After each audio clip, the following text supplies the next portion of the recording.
Hola. Hola, hola. Estamos en un crossover extraño. ¿Cómo estás, mi Sergio? Muy bien, ¿y tú? Bien, bien. Estamos aquí en unos episodios de Sergio Y de hablando Oscar. sobre discos. Discos mágicos, místicos y espirituales. ¿Cómo lo es? ¿Cuál?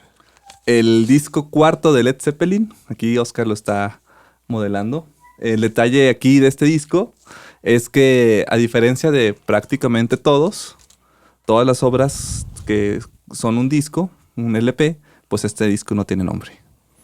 Es conocido pues como el cuarto disco de Led Zeppelin, o el Led Zeppelin 4, o el Cuatro Símbolos, o Runas, o Soso, que ahorita vamos a ver por qué también dicen que lo conocen como Soso, pero pues Fines para prácticos. fines prácticos, el cuarto disco.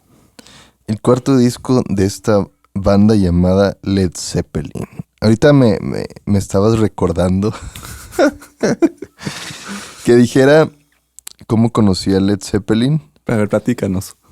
Que primero te dije, oye, ya sé cuál es mi canción favorita de Led Zeppelin. ¿Cuál La de es? Dream On. Dream On, para los que no sepan, no es de Led Zeppelin, es de Aerosmith, un clásico de Aerosmith. Pero pues yo creo que a lo mejor por el estilo de la melodía, sobre todo de las guitarras, pues sí como que dices, pues igual y podría pasar por Led Zeppelin, nada más. Es que yo aborrezco, ¿cómo se llama esta banda? Aerosmith. Aerosmith.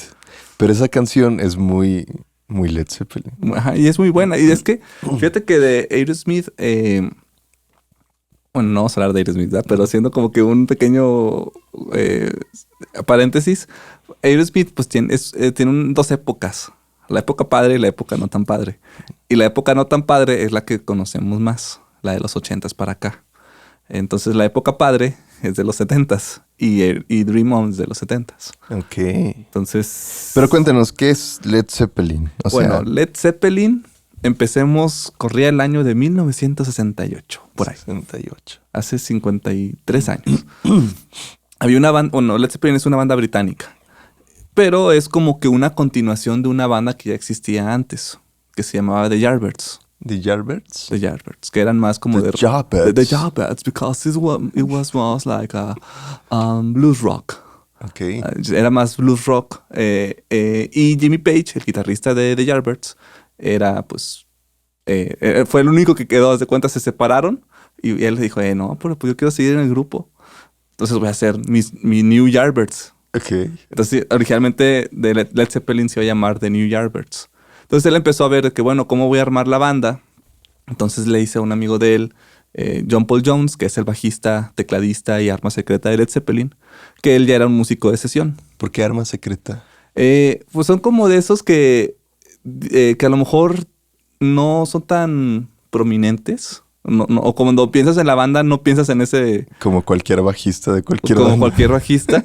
Pero, por ejemplo, en el caso de Pink Floyd, yo creo que el tecladista, Richard Wright, pues es el arma secreta. Porque quitas ese elemento que a lo mejor no es Roger Waters o David Gilmour, o incluso Nick Mason, y se falta algo, ¿no? Ya.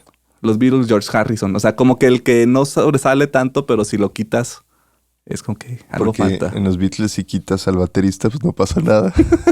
No te creas.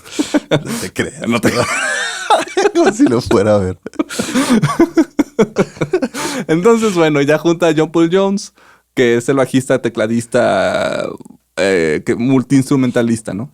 Ya. O sea, era de que le pones un mandolín, un instrumento, lo que sea, él lo tocaba.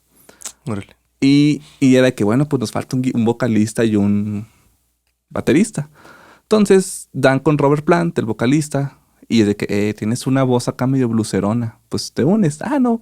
Y Robert Plant es de que, pues yo conozco un amigo mío, es muy bueno en la batería, John Bonham, el baterista, y ya es cuando se forman los New Yardbirds.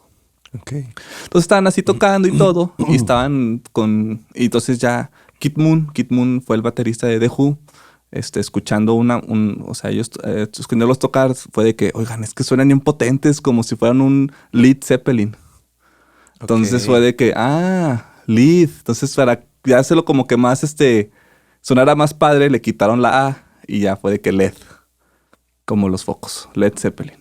Ok. Y ya se forma la banda que principalmente era de blues rock, pero muy pesado, en una época donde precisamente estaba empezando a formarse lo que era el rock pesado. Del 68, del 67, 8 al 72 es como que el génesis del rock pesado. ¿Y cuál era? Bueno, no sé.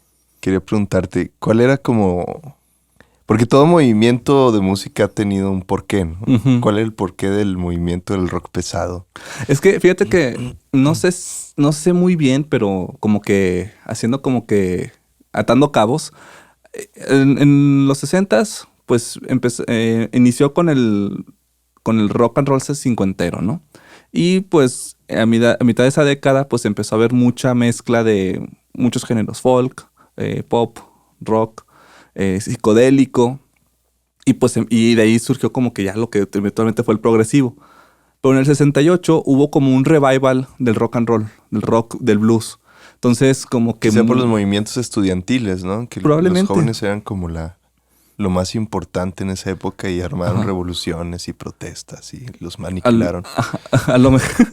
Sí, yo creo que sí tiene algo que ver porque el 68 fue un año caótico, ahora sí en todas partes del mundo. Y empezó a haber mucha nostalgia como que por la época más simple, ¿no? Los 50. Entonces como que mucho del rock and roll y blues empezó a tener otra vez más fuerza a finales de los 60 y es cuando empezó como que la psicodelia pues digamos, a perder un poquito, ¿no? O sea, como que lo mainstream, ¿no? Entonces, en esas épocas, a finales del 68, bueno, finales de los 60 en general, empezaban a haber muchas bandas que eran, le decían power bands, ¿no? Como Jimi Hendrix, como Cream, y que pues eran de que, oye, o sea, son 3 personas y super pros y hacen un chorro de desmadre en el escenario y son súper estridentes y no sé qué. Entonces llega Led Zeppelin, que pues muchísimo más rudos o estridentes o potentes que esas dos bandas. Y fue como que wow, o sea, nunca había escuchado algo tan pesado, ¿no? Que básicamente era porque estaban enfocados mucho en el sonido del blues, ¿no? Ya. Entonces, pues a finales, en el 69 sacan sus primeros 2 discos. Que no es algo fácil de lograr, o sea, por eso lo admiraron, ¿no? Ujú. Fue que, Porque wow, sí. si te ponen a ti, a mí y a otro güey en tocar, no logramos estridentear nada. No, y pues ahora, 40, 50 años después, ahorita están los de Greta Van Fleet, no sé si los conozcas, que pues Como para... que sí, pero no. Ajá. Que son como que, son los nuevos Led Zeppelin. Unos chavillos, están en sus 20s, que para bien o para mal, ya dependerá a quién le preguntas, pues suenan mucho a Led Zeppelin. Pero dices, ok, a lo mejor sí están muy copy-paste, lo que tú quieras, pero que te digan, suenas como Led Zeppelin, ya diría, o sea, ya quien quisiera, ¿no? Que te dijeran eso, ¿no? Es como un halago, ¿no? Yo creo. Entonces, pues bueno, Led Zeppelin empezó así súper con todo, sobre todo a finales del 69, con su segundo disco, fue cuando ya despejaron, ¿no? Eh, incluso para el 70, bueno, para eso en esa década, en los 60, había una encuesta anual, no me acuerdo muy bien de quién la hacía, que era de que la gente votaba por su banda favorita. La hacía Fernando, ¿no? ¿Cuál fue? Sí. Las encuestas Verume, ¿no? Las de... El caso es que creo que era la MMI, una así de música de allá. Y Pero Fernando era el que iba ahí. Fernanda y era el que preguntaba, ¿no? De casa en casa. Bueno, el caso es que Led Zeppelin fue la segunda banda votada como la favorita. Órale. O sea, o sea, del 63 al 69 fueron los Beatles y ya en el 70 fue Led Zeppelin. ¿Y quién era el...? Al primero eran los Beatles. Ajá. O sea, que cada año siempre ganaban. Ya no existían para el 70 los Beatles. Entonces, Led Zeppelin fue como la wow, ¿no? A nivel Gran Bretaña. Ajá, Reino Unido. Y cuando los metieron al Salón de la Fama de Rock and Roll, en el museo de ahí viene de que Led Zeppelin fue igual de influente en los 70s como los Beatles fueron en los 60s. Okay. Entonces, pues, o sea, Led Zeppelin es de las bandas que probablemente a las mamás no les guste, pero, o a las abuelitas, abuelitos, por lo ruidoso, pero pues son un antes y un después dentro de la música. Pues se consideran una de las bandas precursoras del metal. Del metal, del rock pesado, o sea, Y curiosamente, no todo su material es precisamente pesado o metaleroso. O intocable. O intocable o acá norteño, ¿no? Entonces, ¿qué es lo que pasa? En el 70, cuando lanza su tercer disco, pues, ¿qué onda que es acústico?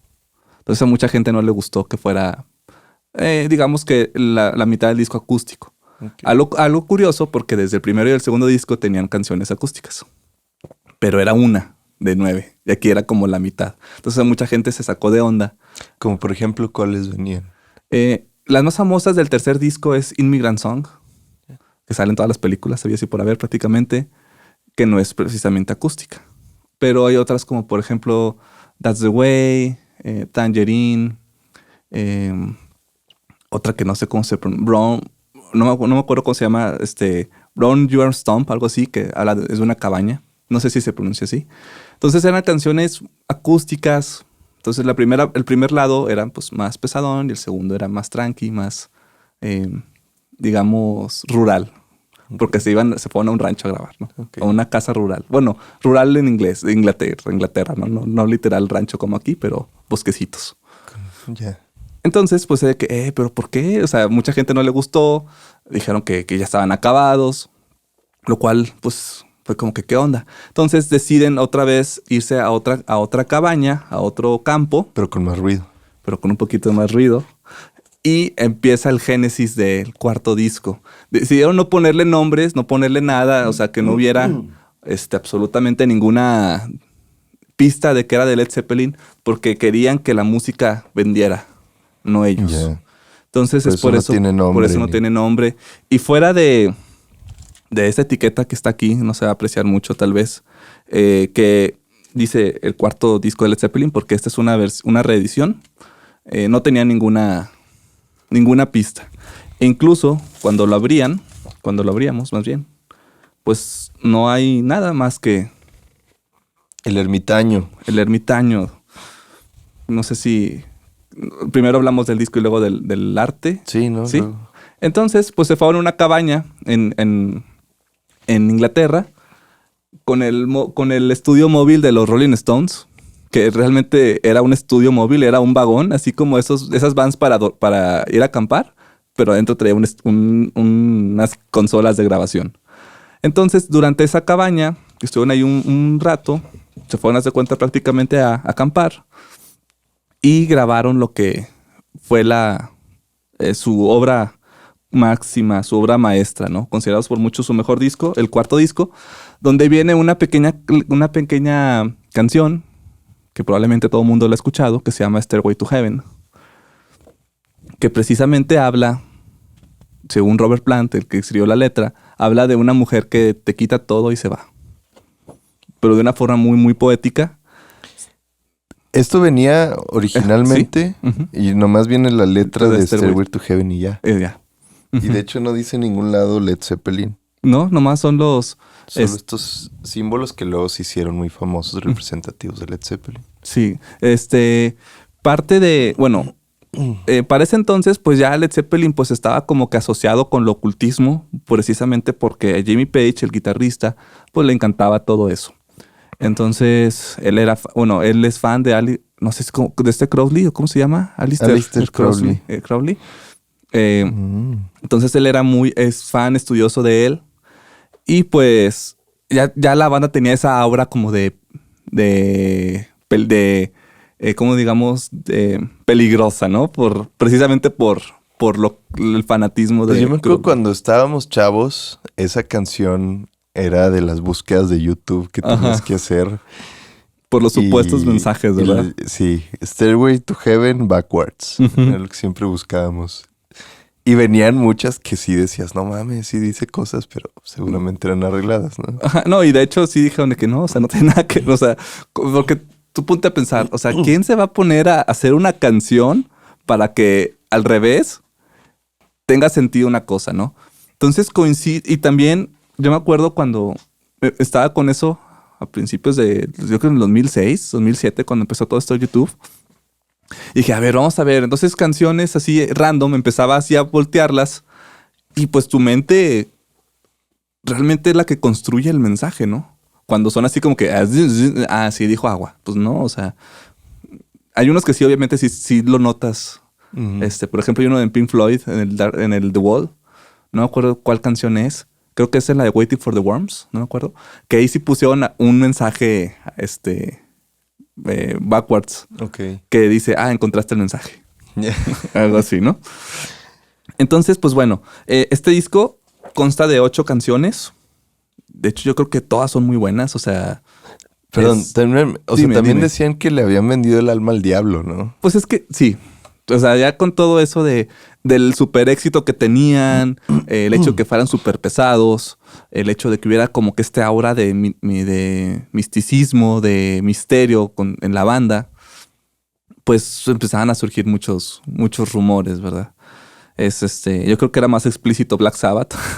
Claro. Ahí era, ahí a lo mejor sí era más lógico que empezaran a pensar sobre ese tipo de cosas.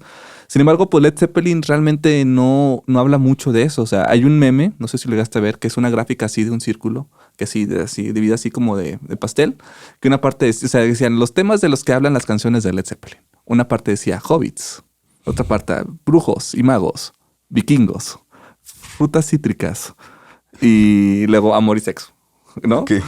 Entonces, de hecho, en el 2007, cuando se reunieron en un programa, les preguntan eso, ¿no? Jimmy Fallon o Jimmy Kimmel, uno de ellos. Oye, que sus canciones hablan de hobbits y de sexo, ¿verdad? Y uno dice, sí, y hobbits teniendo sexo, ¿no? Entonces, realmente, pues, hay varias canciones que son adaptaciones de Señor de los Anillos, ¿no? Porque, pues, fan de Tolkien y montañas y cosas místicas, ¿no? Entonces, pues ese misticismo está impregnado en este álbum. Entonces, pues tenemos la primera canción que se llama Black Dog, que muchos dicen que se asocian con el perro negro, el perro oscuro del diablo, ¿no? Pero pues realmente habla de un perro negro que estaba en el campo que se metía a las grabaciones, ¿no? Entonces le hicieron la rola al perro. Muy bien. Entonces, pues ahí rompiendo una leyenda, ¿no? Luego está Rock and Roll. Esa la hicieron con Ian Stewart. Ian Stewart era el pianista de los Rolling Stones. Era un integrante secreto, porque por lo general pensamos que eran 5 originalmente, pero no eran 6. Pero el pianista lo quitaron, el manager lo quitó porque pues su look estaba como de señor. Okay. Y no quejaba con la banda, ¿no? Aunque era de la misma edad, pero pues ya se veía como un señor. Entonces Ian Stewart era el pianista de los Stones, que estuvo trabajando con Led Zeppelin también en este disco. Entonces ahí fue una colaboración de él. Y pues es basado en una canción de Little Richard, hicieron un rock and roll, que también es de las canciones más conocidas de la banda, ¿no? Luego la que sigue, The Battle of Evermore, es un dueto que hizo Robert Plant con una cantante folk que se llama, aquí viene el nombre, no voy a equivocar, Sandy Denny, que habla precisamente de la guerra de la independencia escocesa. Yeah. Entonces ahí es un dueto muy interesante porque Robert Plant canta como si fuese el narrador de lo que está pasando y Sandy Denny, lo que hace, canta lo que están haciendo las personas que se están rebelando. Entonces es como que un cuento folk extraño y pues con un título como del Señor de los Anillos, ¿no? The Battle of Evermore. Y luego llegamos al final del lado 1, que es Stairway to Heaven, pues que muchos es considerado la canción emblemática de la banda, que a su vez ha tenido muchas controversias con eso, como decías, de los mensajes ocultos o el hecho de que es un plagio, que unos dicen que es un plagio de una canción que se llama Spirit. No miento, de una banda que se llama Spirit. Pero pues realmente hay muchos análisis respecto al tema y pues sí, son parecidas ¿cómo se llama? Digamos el arreglo, pero realmente no son muy... Ya cuando las tocas, pues no son iguales. Porque sí es algo que se escucha mucho, que muchas canciones las sacaron, agarraron... De todo, sí. De otras, sobre todo folks y canciones típicas, ¿no? Como el When the Levee Breaks. Ajá, que ese es un cover, ese sí es un cover. Pero sí, hay muchas canciones de Led Zeppelin que pues se han comprobado que tomaron prestado por decirlo de una forma amable, y se les olvidó dar el crédito a los originales, ¿no? Entonces, Pero bueno, hay de copias a copias. Exacto. O sea, por ejemplo, Panda, que copiaba sus canciones y no le salen. Sí, por ejemplo, una canción muy famosa de ellos, de Led Zeppelin, Whole Lotta Love, pues es una mezcla de ellos con una canción de Willie Dixon, un blusero. Entonces fue de que cuando el blusero se dio cuenta, fue de que, pusiste un pedazo de mi canción. Ah, bueno, ahí te va el crédito, ¿no? Yeah. O sea, quédate, te diste cuenta, te pongo el crédito, ¿no? Casi, casi. Pero sí, hay muchas canciones que son tradicionales, muchas canciones que son de los 20s o 30s que ellos reinterpretaron, como el caso de When the Levee Breaks. Pero eso debería quitarles mérito a Led Zeppelin. Fíjate que no sé. Por un lado, sí es como que dices, chin, o sea, siendo tan talentosos que copiaran, pues sí es como que dices, híjole, o sea, ahí como que falla un poco. Sin embargo, como dicen, o sea, cada quien va agarrando sus influencias y de repente tú haces una canción y resulta que se parece a otra, ¿no? Sin que te des cuenta. Entonces sí, es un tema complicado. Hay unas que dices sí que sí, o sea, sí se pasaron, es la misma letra, ¿no? O por ejemplo, que sí se pasaron, o sea, es lo mismo, solo que mucho más rudo. Que pues ahí pues sí dices, oye, en lugar de poner tu crédito, pues, o sea, poner el crédito correcto, ¿no? Claro. Entonces, sí es un tema. O sea, si buscan en YouTube plagio de Led Zeppelin, ahí se van a ver muchos. No, y el tema es si pones realmente el crédito a quien corresponde, después es ponerle regalías y porcentajes. Pero pues dices, mejor lo haces desde un principio y te ahorras demandas, ¿no? Sí. Pero realmente han procedido demandas contra ellos La de que les hayan ganado. Whole Lotta Love, sí. Una, ¿no? Hay otra, hay una canción de muy famosa de ellos, Dazed and Confused. Es de otro. Pero es una canción que se empezó a hacer cuando eran de Yardbirds. Y Page la sacó como Led Zeppelin. Pero es un cover reinterpretado o así, pero pues no, él puso su crédito, pero pues faltó el de la otra persona, ¿no? Que ya nomás se le agregó después. Yeah. Detalles así. Entonces, pues sí ha habido. Y esta última demanda de Stairway to Heaven, pues sí fue muy sonada hace un par de años, pero al final de cuentas, pues dijeron, es que, o sea, son parecidas, pero no son iguales, ¿no? Entonces, pues bueno, pasamos al lado B con Misty Mountain Hope, que como buenos fans de los anillos, pues es una referencia precisamente a las montañas místicas, ¿no? Aunque no habla precisamente de eso, habla de los conflictos estudiantiles del 71, pero disfrazado de Señor de los Anillos. Luego tenemos una que se llama Four Sticks, que probablemente es la canción menos memorable del disco. Está muy padre. Tan, tan, tan, tan, tan, tan, tan, tan, tan, tan, tan, tan, ¿no? Pero pues como que comparadas con las otras, pues como que no suena tanto, ¿no?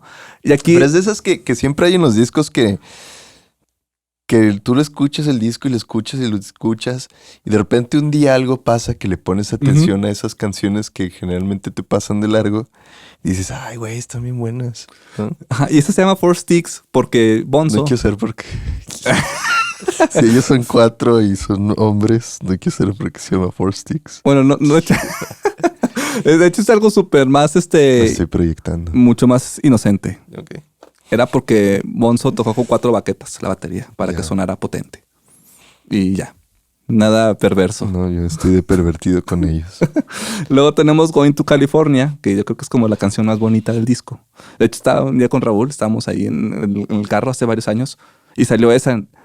Y me dice, ¿esa de quién es? Le digo, es de Led Zeppelin. Ah, cabrón, está muy bonita para ser de Led Zeppelin. Sí, o sea, es una balada inspirada parcialmente en Joni Mitchell. Joni Mitchell es una cantante folk.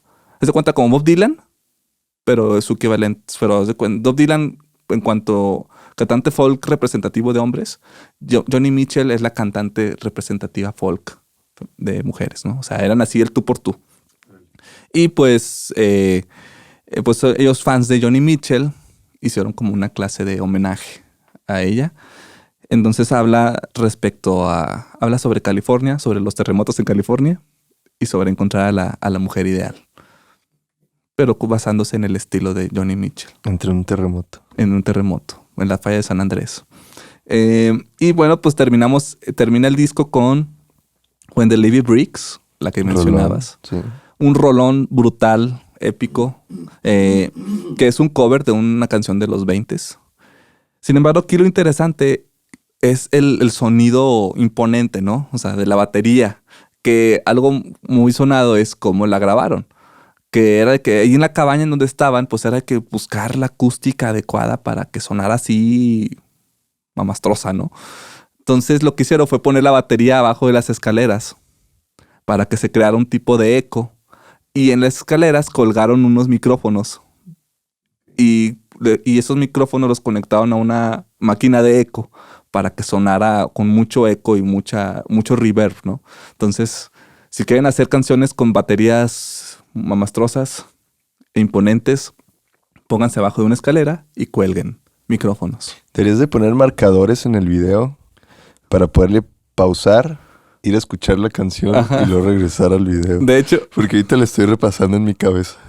Bueno, para así, no, acordarme lo así. que dice Sergio. Pero de hecho sí, está lo que hemos platicado Luis y yo de que cómo lo vamos a hacer porque no podemos poner las canciones porque nos bloquean. Pero sí, a lo mejor poner eso o poner el link de Spotify que la vayan checando. Porque sí es una canción con un sonido muy, muy imponente. Y porque es precisamente lo lograron así, buscando la acústica. Es como, no me acuerdo si era Metallica, que una canción de ellos la grabaron en un baño para generar una acústica. No me acuerdo si fueron ellos o Guns N' Roses o algo por ahí. Entonces, pues, ya tienen las canciones. De hecho, grabaron muchas otras más que terminaron saliendo en sus discos posteriores, en Houses of the Holy y Physical Graffiti. Sin embargo, están ahora con la situación de que, bueno, ¿va a ser un disco doble? ¿Va a ser un disco sencillo? No, pues qué sencillo. No va a tener nombre porque queremos que nadie sepa que es de nosotros y que se vende solo. Adelante. Y pues les funcionó porque tiene música muy buena y pues terminó siendo el tercer disco más vendido de los 70s. Órale. ¿Y cuáles fueron el 1 y el 2? Dark Side of the Moon y The Wall. Entonces, y ya pues fue como que ya dijeron de que porque también Led Zeppelin en esa época pues tenían problemas con la crítica, como que decían, ay, o sea, están muy ruidosos. Y ya con esos fue de que, no, espérame, no, sí son pros.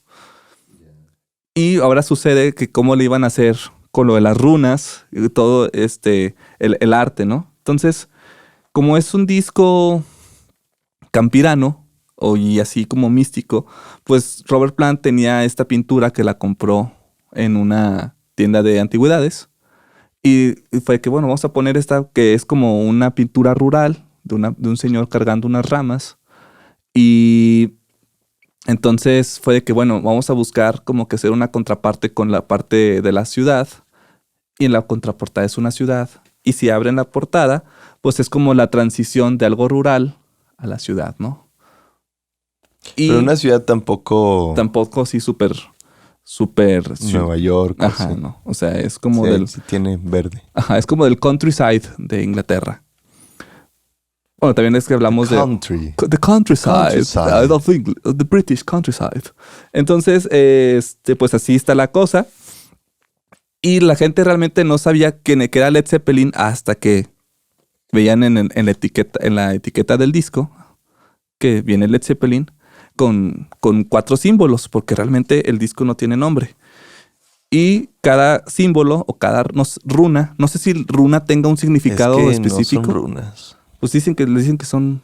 Unas sí.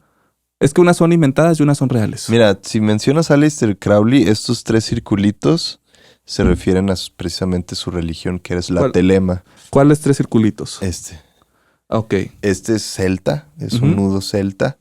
Y estos 2 no los reconozco. Es que estos son inventados por ellos. Entonces, sí, precisamente esta runa, esta de aquí, es, bueno, o símbolo, no sé, la eligió John Paul Jones, el bajista. Esta la eligió John Bonham. Que no, corrígeme si estoy en lo equivocado, pero esta creo que es la triada inversa, ¿no? O sea, el padre, la madre y la hijo. Pues es que también los símbolos tienen diferentes algo así había excepciones. Yo te diría desde la parte telémica que se representan las 3 eras o los 13 eones de Aleister Crowley. Oh, ok. Estos, los 3 circulitos, ¿verdad? Sí. Y luego este de aquí, el celta. Ese es celta, un nudo celta. Creo que investigué y algo así como era algo de alguien que es eficiente y competente, algo así. Pero si tenemos a alguien celta que nos esté viendo, a lo mejor nos puede confirmar. A lo mejor te dice, Ashela y Sinigria. Luego tenemos esta pluma de Robert Plant. Esta fue hecha por él, que está inspirada en los supuestos, los supuestos escritos de la antigua civilización de Mu, Ok. que también la conocemos como Atlántida. Entonces, del continente perdido de Atlántida, o Mu, a mí suena más padre Mu, ¿no? O sea, el continente, la tierra de yo Mu. pienso en Mu de Aries. Mu de Aries, sí, precisamente. A lo mejor iba por ahí va la cosa. A lo mejor. Si alguien es fan de los caballeros, por favor que nos diga. Y luego tenemos este, que pues parece que dice Soso. Sin embargo, pues es un símbolo hecho por Jimmy Page, que dice que no tiene un significado en particular. Sin embargo, gente que lo ha estado investigando dice que se parece mucho a un símbolo de 1800, no sé qué, que significa Saturno. Saturno, el planeta de Saturno.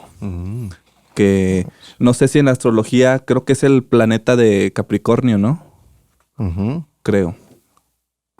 O Acuario, o de los dos, no sé. Pero algo tiene que ver con Saturno, al parecer. Entonces, pues por eso es que el disco, pues lo conocen como 4 símbolos, runas, 4, sin título, bla, bla, bla, bla, bla. Pues nada que ver. Bueno, este es el símbolo tradicional. De Saturno, que es como una cruz H, ¿no? Como una cruz herradura, o no sé. Una cruz H. Pues. Y pues dice, ¿no? Que tiene algo que ver con Saturno, pero pues no consta. Y luego, otra figura emblemática dentro del lore de Led Zeppelin, pues es el ermitaño. Sí. Que es mencionado. Si quieres tú platicarnos de sobre el ermitaño. Este sí te puedo hablar. Ajá. Es una persona que sostiene un bastón con una lámpara. en una montaña y voltea hacia abajo. No, el ermitaño es una carta del tarot y representa como la introspección, el alejarse. Y me hizo mucho sentido con lo que contabas de la historia del álbum. El alejarte de todo lo que estás acostumbrado y buscar una reinterpretación de quién eres. Una búsqueda de una nueva identidad, ¿no? Entonces me alejo de familia, de amigos, de todo lo que es mi mundo para encontrarme de nuevo a mí mismo, alejado de eso que me representa.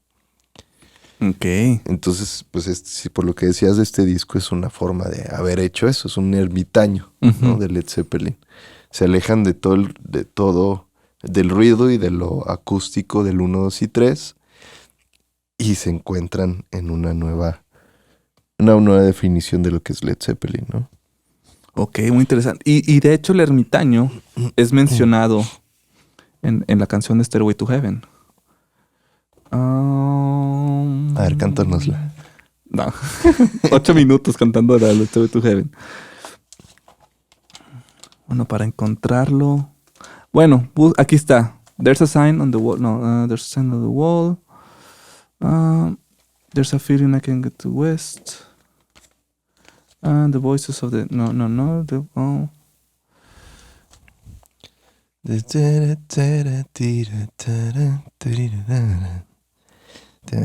Bueno, por ahí debe estar. Es que luego si me quedo aquí buscando Tú habla y yo te lo busco.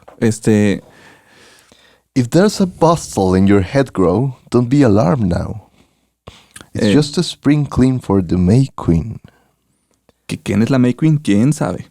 El caso es que esa canción, la música la tenía Jimmy Page más o menos terminada y Robert Plant la hizo en un día y tenía un libro así viejito ahí que tenía este arte.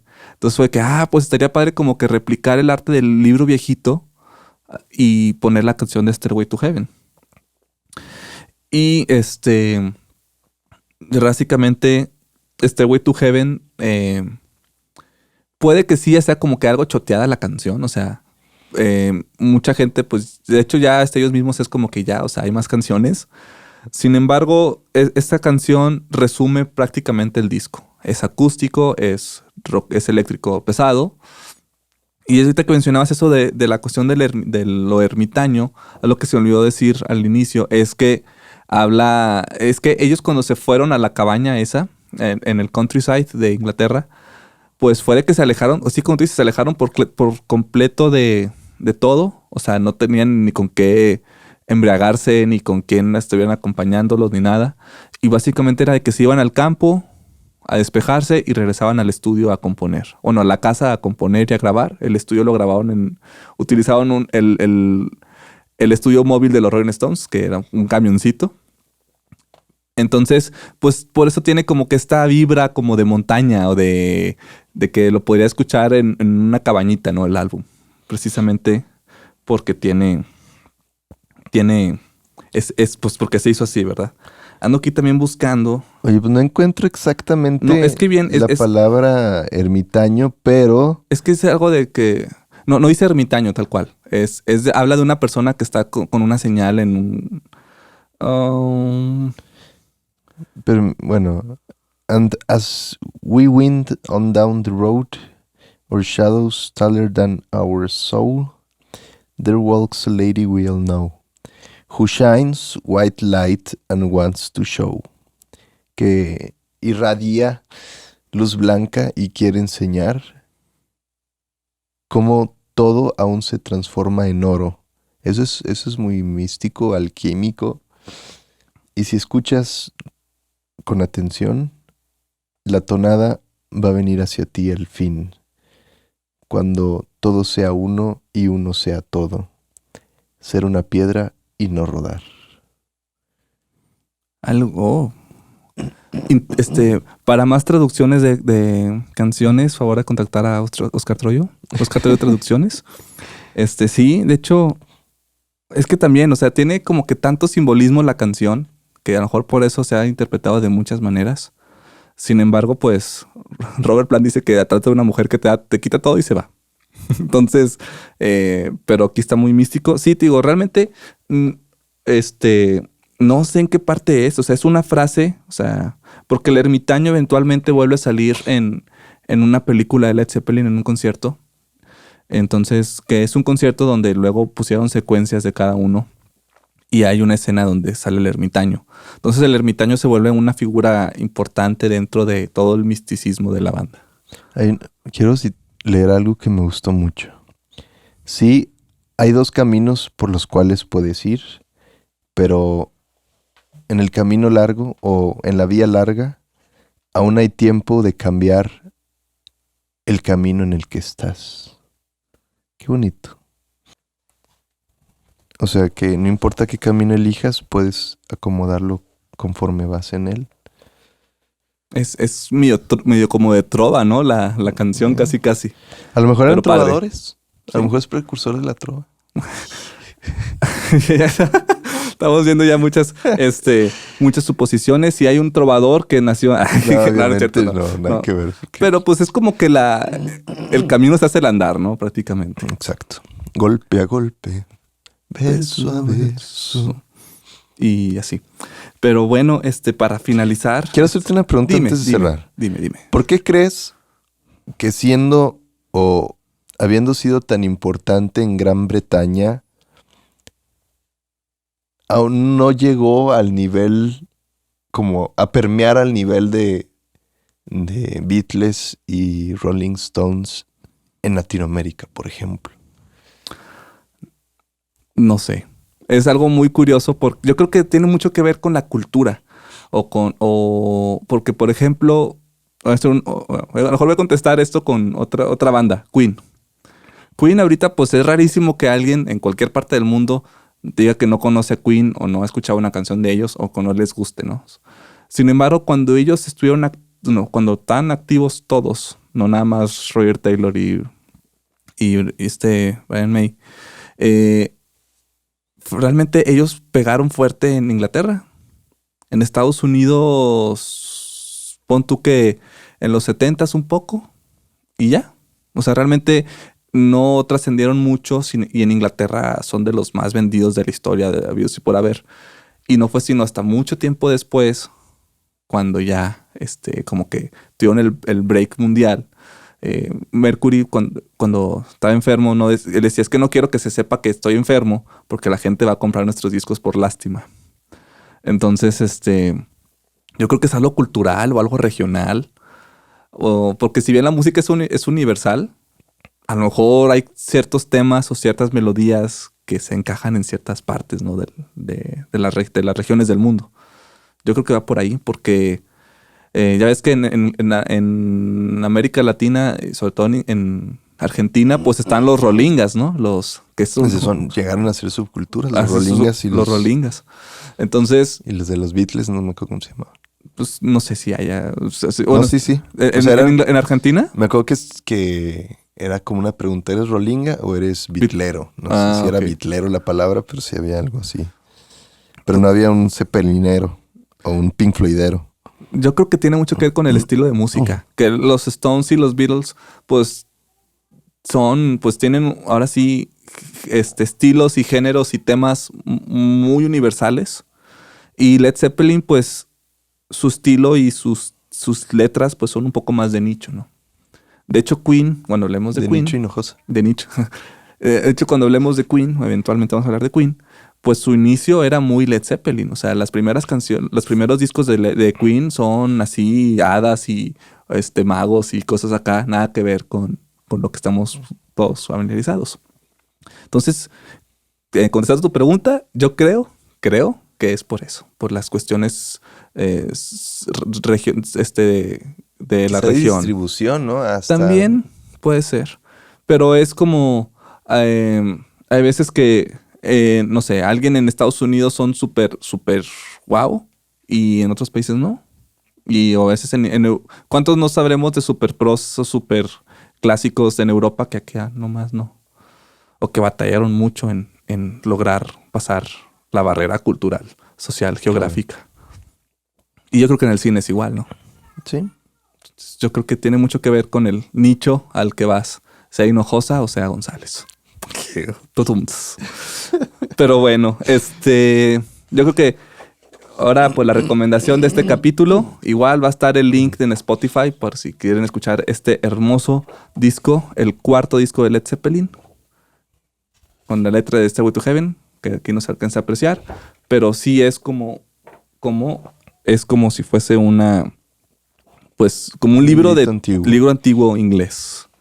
Pero inglés, bueno, Oscar. No escocés, no francés, escocés, ni irlandés, ¿no? Inglés. Menos maya, porque pues no habían mayas allá. Y en la tierra de Mu, pues tiene mucho que ver con los mayas. Por si quieren saber de la tierra de Mu, busquen el continente perdido de Mu. De Atlantis. Y van a ver cosas mayas, que españolas. Ahorita está donde es el Triángulo de las Bermudas.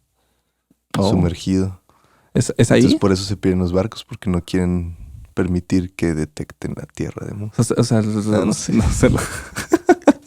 Esa era mi teoría cuando creía en esas cosas, pero ya no. Ya no. Chin. Pero bueno, pues muchas gracias, Oscar, por este pequeño y bonito crossover de ocultismo y cosas musicales. Ilustrarnos en la música, que ya me dieron ganas de escucharlo. Sí, de hecho sé que ahorita quiero poner el disco. Sí. Pero bueno, recomendación, escuchen el cuarto disco de Led Zeppelin y no sé, y también si cosas ocultistas, consulten a Oscar Crowley Troyo. Ay, bueno, fuera. Bueno, no sé. Es que luego idealizamos figuras. Por ejemplo, idealizamos los discos. Ajá. Y a lo mejor si estuviéramos ahí diríamos, estos pinches vatos drogados que están haciendo. Exacto. Pero bueno. Cuidado. Perdón. Ya fue la vibra, ¿no? Algo que dijiste que te están diciendo que no jalaron las patas. Me jalaron el celular. Pero bueno, muchas gracias y estamos aquí, no sé en dónde, pero muchas gracias.